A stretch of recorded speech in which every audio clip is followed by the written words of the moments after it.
Stephanie Ardinger, Client Services Manager.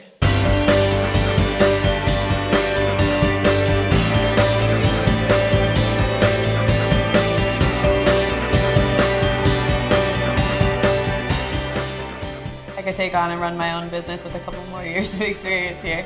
Not that I would want to work for anybody else.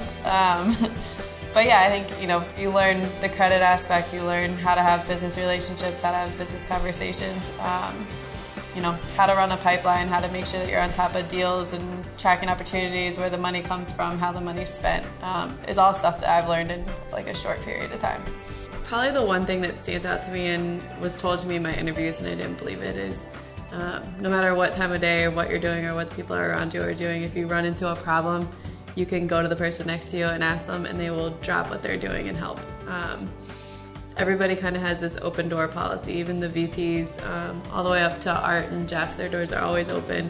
You can always go in there if you're having an issue and need to talk to them about something, and that's probably what keeps me in immix year over year.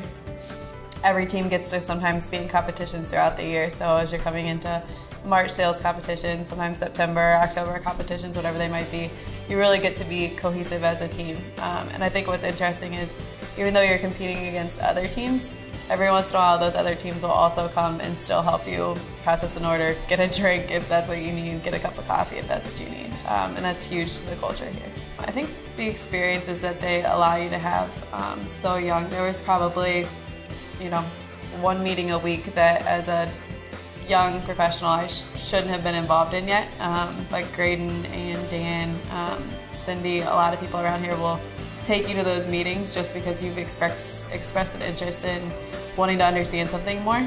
They'll tell you to be a silent participant, but then they'll also ask you for your feedback after the meeting to make sure that you really understand what happened while you're sitting in there. So that's probably the biggest thing for me. There's nothing that I couldn't have learned without them dragging me along to these meetings and throwing me into situations where I wasn't necessarily comfortable, but they knew that I could handle it.